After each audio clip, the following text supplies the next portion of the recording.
वालेकुम व्यूअर्स, मैं हूं डॉक्टर शफकत फारूक और आप देख रहे हैं मेरा channel kid you know it if you don't. Viewers, मैंने जैसा कि आपसे वादा किया था कि मेरा अगला वीलॉग जो है वो बिग डाटा के ऊपर होगा,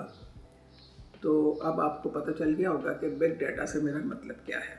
तो इस वक्त हम जो बता रहे हैं वो हम बिग डाटा ही की बात करेंगे। So everything about big data. अब बिग डाटा की करैक्टरिस्टिक्स क्या हैं, इनको हम 5 V's के ज़रिए से एक्सप्लेन कर सकते हैं। यानी वॉल्यूम का मतलब है कि डाटा का साइज़ जो कि इस डाटा को वैल्यू देता है और ये असेस करने में मदद करता है कि ये वाकई बिग डाटा है। इसीलिए हम इसके वॉल्यूम को पहले देखते हैं, क्योंकि अगर वॉल्यूम भी उसका, जैसे कि मैंने आपको पहले बता चुकी हूँ कि बिग डाटा जो है उसकी मैं एक झलक आपको दिखा चुकी हूँ, तो हम इसलिए उस वॉल्यूम को देखते हैं कि हम इसको बिग डाटा कह सकते हैं कि नहीं कह सकते। सर्टेनली जो मैंने आपको दिखाया था वो बिग डाटा था। अब दूसरा वी जो है वो है वैरायटी, और ये रेफ़र करती है हेट्रोजीनियस सोर्स, यानी जो मुख्तलिफ इसके ज़राए होते हैं जहाँ से ये डाटा आ रहा होता है, उसको ये रेफ़र करता है। और इसमें स्ट्रक्चर्ड डाटा भी होता है, अनस्ट्रक्चर्ड डाटा भी होता है, इसमें स्प्रेडशीट्स भी होती हैं, इसमें डेटाबेसेस भी होते हैं जो कि मुख्तलिफ डेटाबेसेस से आ रहे होते हैं या ऑर्गेनाइजेशन से आ रहे होते हैं, और ये बहुत सारी एप्लीकेशन में इनको इस्तेमाल किया जाता है। अच्छा, करंटली जो कि डाटा जो है वो ईमेल की फॉर्म्स में भी आता है, फ़ोटोज़ की फॉर्म में भी आता है, वीडियोज़ की फॉर्म में भी आता है, मॉनिटरिंग डिवाइसेस जो कि मुख्तलिफ कंपनीज़ ने लगाई होती हैं, ऑर्गेनाइजेशंस ने लगाई होती हैं, इवन बिग बिजनेसेस ने भी लगाई होती हैं, वहाँ से भी आता है। PDF जो होती है वो भी एक फॉर्म ऑफ डाटा, उससे भी आता है। ऑडियो जो ये जो इस वक्त मैं बोल रही हूँ ये भी कहीं ना कहीं रिकॉर्ड हो रहा है, ये भी एक डाटा की फॉर्म है, और ये सब का सब मिलके बिग डाटा बनाता है। और ये जो मैंने आपको बताया, ये आपको अंदाज़ा हो गया होगा कि किस कदर वेरियस सोर्सेज हैं जहाँ से ये डाटा आ रहा है। तो तीसरा वी जो है वो वेलोसिटी को रेफ़र करता है, यानी किस स्पीड के साथ ये डाटा जनरेट हो रहा है और किस स्पीड के साथ ये डाटा जो है ये आ रहा है, और इसको मतलब जो स्टोर करने वाले हैं वो स्टोर करने वाले कर रहे हैं। मैंने आपको बिग डाटा की डेफिनेशन में बताया था कि 1 मिनट के अंदर कितना लाखों करोड़ों किस्म की हर टाइप का डाटा जो है वो जनरेट भी हो रहा होता है और आ भी रहा होता है स्टोरिंग डिवाइसेस में। तो ये स्पीड जो है वो 1 मिनट का मैंने आपको बताया था, और ये राउंड द क्लॉक ये डाटा जो है ये जनरेट हो रहा होता है और आ भी रहा होता है। तो ये है इसकी वेलोसिटी। अब जो चौथा भी है वो वेरिएबिलिटी को रेफ़र करता है, यानी ये इनकंसिस्टेंसी होती है जो कि शो करती है कि एक डाटा जो किसी एक सोर्स से आ रहा होता है उसमें ऐसी क्या चीज़ है वेरिएबल जो कि उनके डाटे की जो प्रोसेसिंग हो रही होती है ना उसको वो हैम्पर कर सकता है, यानी उसको उसमें कोई रुकावट पैदा कर सकता है, और उसको किस तरह से हैंडल और किस तरह से मैनेज किया जा सकता है, ये होती है वेरिएबिलिटी। और पांचवा और आखिरी वी जो है वो है वेरासिटी। वेरासिटी जो है वो रेफ़र करता है एक्यूरेसी ऑफ डेटा, यानी जो डेटा आ रहा है, जिन जराए से आ रहा है, जो इसको जनरेट कर रहे हैं वो कितना एक्यूरेट है। यानी किसी एक चीज़ के बारे में एक डाटा अगर आज जनरेट हुआ है तो उसी चीज़ के बारे में या उसी ऑर्गेनाइजेशन से उसी आर्टिकल के बारे में जो डाटा जनरेट हुआ है वो वही डाटा है या उसी से मिलता जुलता डाटा है जो कि पहले आ चुका है, या कि इसमें कोई वेरिएबिलिटी है, तो इसको कहते हैं वेरासिटी ऑफ डाटा। तो नॉर्मली जो बिग डाटा में जो चीज़ें आती हैं वो आम तौर पर कंसिस्टेंट ही होती हैं, और अगर ना हो तो जो बिग डाटा को प्रोसेस करते हैं उसके अंदर इनबिल्ट ये कैपेसिटी होती है कि वो उसको सेट कर देता है। अब जो बिग डाटा की प्रोसेसिंग है उसका मकसद क्या है? उसका मकसद ये है कि जो बिग बिजनेसेस हैं, बहुत बड़े बड़े, जैसे टोयोटा है, होंडा है, जैसे बजाते खुद गूगल है, या इस तरह की जो बड़ी बड़ी ऑर्गेनाइजेशंस हैं, वो इस डाटे को प्रोसेस करती हैं और वो देखती हैं कि इस डाटे में से, जो कि मैंने आपको बता दिया कि किन किन सोर्सेज से आ रहा है, वो ये देखते हैं कि इस डाटे का कौन सा पोर्शन जो है उसको हम रिट्रीव करें जो स्टोरेज है वहाँ से, और इसको हम एनालाइज करें और देखें कि इससे हम कैसे बेनिफिट कर सकते हैं, हमारा बिजनेस कैसे प्रॉस्पर कर सकता है। आप जहन में रखिएगा कि ये data continuously round the clock आ रहा है, तो हर वक्त वो उस टाइप के डेटे को किसी भी ऑर्गेनाइजेशन को चाहिए होता है, वो वहाँ से रिट्रीव करते हैं और उसको वो एनालाइज करते हैं और उसमें देखते हैं कि इसमें नई चीज़ क्या आई है। तो उसको फिर वो उसको एनालाइज करते हैं कि क्या ये हम इनकॉर्पोरेट करें अपने बिजनेस में, तो हमें ये फ़ायदा दे सकती है या नहीं दे सकती। और ये सब कुछ इनबिल्ट होता है उन सॉफ्टवेयर्स में जिनके थ्रू वो उस डाटा को एनालाइज कर रहे होते हैं, और वो डाटा उनको इनपुट दे रहा होता है, आउटपुट दे रहा होता है। इसी से आप अंदाज़ा लगाइए कि जो डाटा है उसकी, जो मैंने अभी 5 V's आपको बताई थी, वो किस कदर इम्पॉर्टेंट है। उसके बगैर बिग डाटा जो है वो आप किसी भी उसमें ऑर्गेनाइजेशन में इस्तेमाल नहीं कर सकते। अच्छा, इसका दूसरा ये है कि आप कस्टमर सर्विसेज को इम्प्रूव कर सकते हैं। मिसाल के तौर पर ये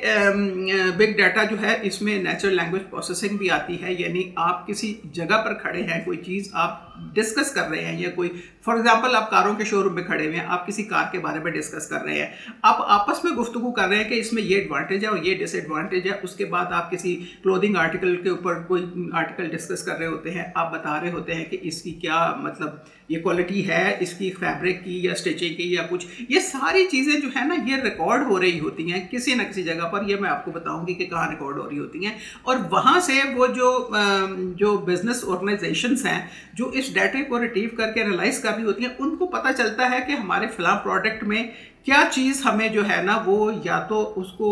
हटाना चाहिए, इम्प्रूव करना चाहिए, या उसकी बिजनेस स्ट्रेटजी ऐसी बनानी चाहिए कि उसको वो यूटिलाइज कर सके या मार्केट में उसको जो है वो प्रेजेंट कर सके। अच्छा, उसके बाद जो तीसरा इसका एडवांटेज है वो है अर्ली आइडेंटिफिकेशन। जैसे कि मैंने एग्जैक्टली अभी आपको कहा कि वो जब गुफ्तगू हम कर रहे होते हैं तो वो जो रिकॉर्ड हो रहा होता है, जो सुन रहे होते हैं, जो उसको एनालाइज कर रहे होते हैं, उनको पता चल जाता है कि हमारे किसी में कोई सीरियस प्रॉब्लम है और ये हमारे लिए रिस्क का बायस बन सकता है। तो वो उस प्रोडक्ट और सर्विस को फौरी तौर पर मार्केट से विड्रॉ कर लेते हैं और उसके बाद उसको इम्प्रूव करने की कोशिश करते हैं। या और आपको याद होगा कि एक दफ़ा एक सैमसंग ने नोट 8 जो है वो किया था इंट्रोड्यूस मार्केट में, और उसको आग लग गई थी एक जगह पर, जस्ट वन इंसिडेंट, और उन्होंने पूरी दुनिया से जो नोट 8 है सैमसंग का उसको विड्रॉ कर लिया था। तो ये वो तो उनको आग लगी और पता चल गया ना, लेकिन उनका डाटा पीछे से जो आ रहा था ना वो उनको बता रहा था, लोग कंप्लेंट कर रहे थे लेकिन कोई सीरियस इंसिडेंट हुआ नहीं था। तो वो समझते थे कि सॉफ्टवेयर का प्रॉब्लम है, लेकिन जब आग लगी तो उनको पता चला। और ये एडवांटेज होता है कि आपको अगर कोई रिस्क नज़र आ रहा है, कोई फॉल्ट नज़र आ रहा है, तो उसको फौरी तौर पर आप रिमूव कर दें, अदरवाइज वो आपके लिए बिग ट्रबल का बायस बनेगा। और इसकी तफसीलात मैं आपको डाटा सिक्योरिटी में बताऊंगी। उसके बाद आता है बेटर ऑपरेशनल एफिशिएंसी, जो कि मैं आपको बता चुकी हूँ कि अगर आप अपना पसंद का डाटा जो है, जो आपको चाहिए होता है, यानी रेलेवेंट डाटा जो आप रिट्रीव करते हैं बिग डाटा वेयर हाउसेज से और उसको एनालाइज करते हैं, और उससे जो आपको इनपुट मिलता है उससे आप अपने प्रोडक्ट की एफिशिएंसी को भी इम्प्रूव कर सकते हैं और अपने बिजनेस को प्रॉस्पर होने में भी हेल्प कर सकते हैं। अब आ जाता है कि जी इसको हम स्टोर कहाँ पे करते हैं, बिग डाटा किस जगह पर ये स्टोर होगा, इसको स्टोरेज भी तो इसका एक प्रॉब्लम है ना। तो इसके लिए सबसे पहले आते हैं डेटा लेक्स। ये सेंट्रलाइज रिपोजिटरीज होती हैं, यानी एक जगह पर जो इसको स्टोर कर रहे थे उस जगह पर ये होता है, और इसमें स्ट्रक्चर्ड, सेमी स्ट्रक्चर्ड, अनस्ट्रक्चर्ड सारा डाटा जो है वो अपने नेचुरल फॉर्म में, यानी जैसे मैं बोल रही हूँ मेरी गुफ्तगू ऐसा सच रिकॉर्ड हो रही होगी, जो किसी चीज़ के बारे में उनके पास डाटा आ रहा है कि इसमें ये है या ये है या ये नुक्स है या ये खूबी है, वो सब कुछ एज सच, यानी इसे आप कह सकते हैं कि रॉ डाटा होता है। उसमें किसी किस्म की कोई मैनिपुलेशन नहीं होती, जैसे बोला जा रहा है, जैसे लिखा जा रहा है, जैसे कहा जा रहा है, जैसे कम्युनिकेट हो रहा है, वो एज सच आकर इन डेटा लेक्स में स्टोर हो जाता है। उसके बाद आती है क्लाउड स्टोरेज। क्लाउड, आप इससे बहुत हद तक फैमिलियर होंगे। क्लाउड स्टोरेज जो है ये ऑफ साइट होती है, और ये इंटरनेट के थ्रू जो है ये जो कंप्यूटिंग कंपनीज हैं वो आपको प्रोवाइड करती हैं। आपको पता है कि आपकी हर गूगल डिवाइस जो है वो आपको 15 GB एक्स्ट्रा स्टोरेज देती है, और ये स्टोरेज एक्चुअली आपकी क्लाउड के ऊपर होती हैं। आप जो भी उस 15 GB में से यूज़ करते हैं उसमें आप जो कुछ भी सेव करते हैं वो क्लाउड के ऊपर होती है, और जब आप रिट्रीव करते हैं तो वो गूगल खुद ब खुद आपको दे देता है। अगर इस 15 GB के अलावा आपको कोई चीज़ स्टोर करनी है तो आपको एक्स्ट्रा स्पेस लेनी पड़ेगी, और वो स्पेस आपको मिल जाती है, गूगल आपको दे देता है। अपने मोबाइल डिवाइसेस में भी आप ले लेते हैं, अपने कंप्यूटर्स में भी आप ले लेते हैं, लेकिन वो स्पेस जो है वो आपके उस डिवाइस के अंदर नहीं होती बल्कि क्लाउड के ऊपर होती है, और उसको जो क्लाउड कंप्यूटिंग कंपनीज हैं वो आपको जो है ना उसको मैनिपुलेट कर रही होती हैं, इसलिए वो आपको परचेज करनी पड़ती है। फ्री में आपको सिर्फ 50 GB मिलेगी। उसके बाद आते हैं डाटा वेयर हाउसेस। अब ये डाटा वेयर हाउसेस जो है ना ये स्ट्रक्चर्ड डेटा, सिर्फ स्ट्रक्चर्ड डेटा जो है वो इसमें स्टोर होता है, और ये भी सेंट्रल रिपोजिटरी है जो कि इंटीग्रेटेड इसमें यानी आप यूँ समझिए कि स्ट्रक्चर्ड डेटा बहुत सारी फॉर्म्स में आता है, और ये इस वेयर हाउस में आकर सारा इंटीग्रेट होता है, और यहाँ से एक्चुअली वो जो एंटरप्राइजेस होती हैं ना ये उनका भी डेटा होता है, और यहाँ से वो डेटा रिट्रीव भी करते हैं। इसीलिए वेयर हाउस में वो जाते हैं क्योंकि स्ट्रक्चर्ड है, और सिमिलर डेटा जो है वो सारा इंटीग्रेटेड फॉर्म में यहाँ पर पड़ा हुआ होता है, और उनको आसानी होती है कि एक टाइप का डेटा मुख्तलिफ जगहों से आकर जो इसमें स्टोर होता है उसको वो रिट्रीव करते हैं, जो उनकी पसंद का होता है, जो उनसे रेलेवेंट होता है, उसको वो एनालाइज करते हैं। उससे जो उन्हें आउटपुट मिलता है उसको फिर वो यूज़ करते हैं अपने बिजनेस को प्रॉस्पर करने के लिए, उसकी एफिशिएंसी को, उसकी जो इंटेग्रिटी होती है या रैपो जिसको हम कहते हैं उसको बनाने में वो उसे यूज़ करते हैं। उसके बाद आता है हैडूप्स। अब हैडूप जो है ये एक इसमें ये ओपन सोर्स है। अच्छा, इसमें जो बहुत बड़े बड़े जो डेटा है ना वो गीगाबाइट से लेकर पीटाबाइट्स तक। अब पीटाबाइट्स जो है ना इसको आप यूं समझ लीजिए कि ये 1000 मिलियन यानी 10⁻15 बाइट्स ये डाटा होता है जो कि हैडूप्स में आता है, और इसको करने के लिए बहुत सारा कंप्यूटर्स का एक नेटवर्क होता है जो कि इस काम में सिर्फ बिजी होता है कि वो डाटा आ रहा होता है और वो फिर वो स्टोर होता है। अब ये मैंने आपसे एक लफ्ज़ कहा कि इसमें बहुत सारे कंप्यूटर्स इन्वॉल्व होते हैं। यहीं से आपको अंदाज़ा हो जाना चाहिए कि हैडूप के अंदर ये जो पीछे से इतना huge amount of data 20 round the clock आ रहा होता है ना, तो हैडूप में वो डेटा जो है वो बाइफरकेट हो जाता है। यानी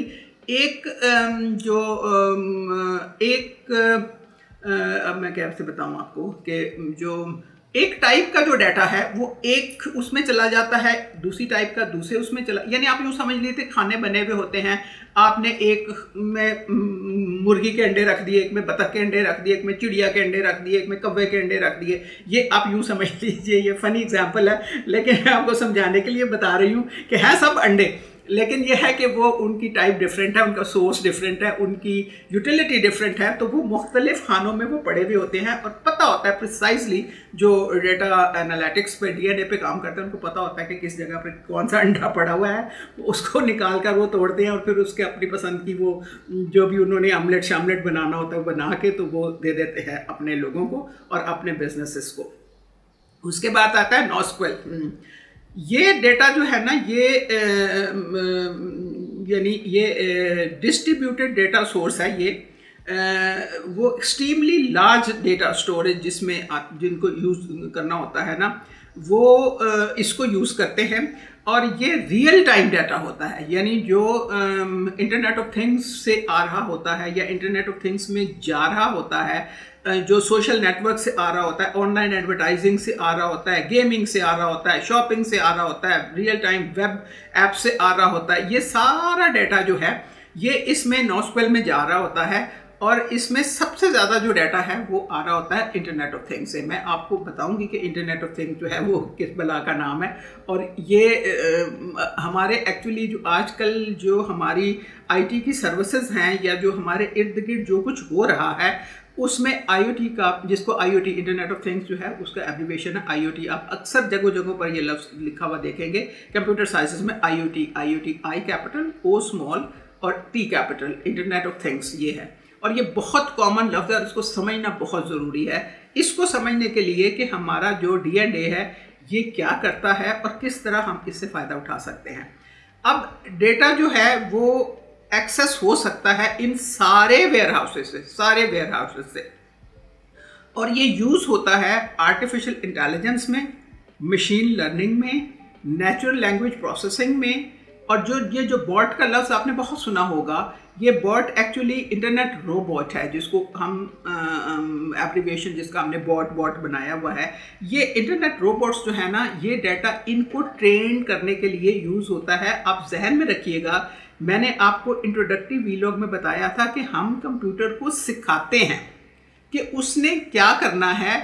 बिल्कुल इस तरह जैसे कि इंसानी दिमाग सोचता है और वो अपना काम करता है। और उसमें एक ख़ास एबिलिटी होती है कि इंसानी दिमाग ये देखता है कि अच्छा, अगर मैंने ये मेथड इस्तेमाल किया तो इसमें शायद ये प्रॉब्लम आ जाएगा, तो वो ऑटोमेटिकली अपने मेथड को चेंज कर लेता है और वो दूसरा मेथड इस्तेमाल करता है। कंप्यूटर भी यही मेथड इस्तेमाल करता है और वो देखता है कि कौन सा एल्गोरिदम मैं यूज़ करूँगा, किस बॉट को किस मकसद के लिए ट्रेन करने के लिए। तो ये सारी जो बॉट्स को जो ट्रेनिंग मिलती है ना, वो भी इसी डाटा से डाटा लेके मिलती है। उसके बाद जो डेटा DNA है और उसकी स्टोरिंग और उसको आर्काइव से यानी आप ऐसा भी डाटा वहाँ से निकाल लेते हैं जिसकी आपको अभी ज़रूरत नहीं है, लेकिन चूंकि डाटा अवेलेबल है लिहाजा आप वहाँ से वो डाटा निकाल लेते हैं। इसको कहते हैं डाटा हूवरिंग। और ये आप हूवर हर वो चीज़ करते हैं जिसकी अभी आपको ज़रूरत नहीं, लेकिन आपको पता होता है कि आइंदा आने वाले टाइम में हमें इसकी ज़रूरत पड़ सकती है। और ये डेटा हूवरिंग में जो डेटा वो लोग एडवांस में डाउनलोड कर लेते हैं, वो फिर आइंदा आने वाले वक्तों में जो चैलेंजेस आते हैं माशरे में, उसको हैंडल करने के लिए वो फिर बॉट्स को ट्रेन करते हैं। अच्छा, अब ये जो बॉट्स, जैसे मैंने आपको बताया कि ये सॉफ्टवेयर एप्लीकेशन है, ये ऑटोमेटिकली ये अपना जो टास्क है वो इंटरनेट के थ्रू करती है। और ये जो आमतौर पे इंटरनेट के थ्रू जब ये कनेक्टेड होती है, तो ये मैंने जैसे आपको बताया ना कि ये बिल्कुल उसी तरह रिस्पॉन्ड करती है जैसे मैं आपसे कोई सवाल करती हूँ और आप मुझे जवाब देते हैं, या मैं आपसे कोई सवाल करती हूँ आप मुझे जवाब देते हैं, या फिर आप किसी से कोई सवाल कर रहे होते हैं और बॉट सुन रही होती है। तो अगर आपको उधर वो बंदा जवाब नहीं देता या दे भी देता है, तो आपको फिर जो आपकी डिवाइस के ऊपर जो है ना, बहुत सारे मैसेजेस आ जाएंगे कि जिसमें लिखा होगा कि भाई ये भी इसका आंसर है, ये भी इसका आंसर है। ये आपने अक्सर देखा होगा। अच्छा, अब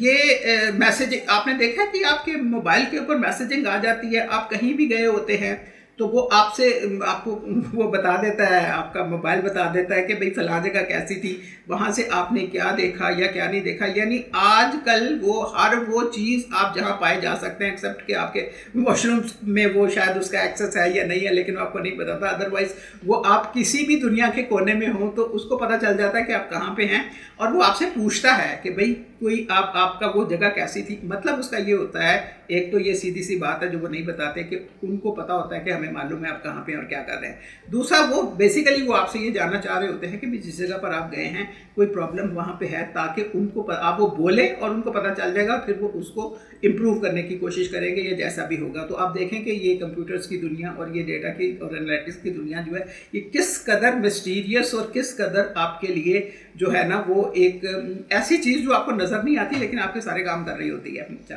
तो जनाब आपने ये रियलाइज़ कर लिया होगा कि डाटा जो है, अब आपको ये भी समझ आ गई होगी कि ये डाटा क्या बला है, ये कहाँ से आ रहा है, किस स्पीड से आ रहा है, किन किन ज़राए से आ रहा है, ये कहाँ कहाँ स्टोर हो रहा है, इसको कौन कौन रिट्रीव कर सकता है, किन मकासद के लिए रिट्रीव कर सकता है। वो मकासद अभी तक जो दुनिया में आ रहे हैं वो आपकी लाइफ का एक बिल्कुल पार्ट बन चुके हैं। यानी आज अगर ये सब चीज़ हट जाए तो आप सोचें ज़रा, आप कहाँ खड़े होंगे ना। यानी वही स्टोन एज वाली बात है कि आप स्टोन एज में, हालांकि जब ये चीज़ नहीं थी 2010 से पहले इस कदर एडवांस नहीं थी, बिग डाटा का किसी को नामो निशान भी नहीं पता था, DNA का किसी को नहीं पता था, आर्टिफिशियल इंटेलिजेंस का लोगों को इतना नहीं पता था, सिवाय उसके कि जो लोग इसको काम इसके ऊपर कर रहे थे। आज ये सब कुछ हो रहा है और हम सोच रहे हैं कि it's a part of our life, और अगर ये हमसे छिन जाए तो where we stand. Dear viewer, आपको अब ये समझ आ गई होगी तो अब हमारा जो अगला जो है ना वो हम D&A के ऊपर एज सच बात करेंगे। अभी तो हम लफ्ज़ इस्तेमाल कर रहे हैं ना, फिर हमको D&A एनालिटिक्स के बारे में बताएंगे। तो thank you for watching kit. आप इसको लाइक कीजिए, इसको शेयर कीजिए, इसको सब्सक्राइब कीजिए और आप बेल आइकॉन ज़रूर दबा दीजिएगा, क्योंकि जैसा कि मैंने आपको बहुत दफ़ा ये बताया है कि आप अगर एक मिस कर जाएंगे ना एक एपिसोड, तो अगला आपको समझ नहीं आएगा, क्योंकि ये सब लिंक है 1 to A to Z। जैसे मैंने आपको शुरू में बताया था ना कि मैं बताऊंगी, तो ये लिंक है, तो आप मिस मत करिएगा और इसके लिए आप बेल आइकन दबा दें ताकि आपको अगले की इन्फॉर्मेशन मिल जाए। Thank you for watching kid. आपसे मुलाकात होगी अगले हफ्ते। Bye bye.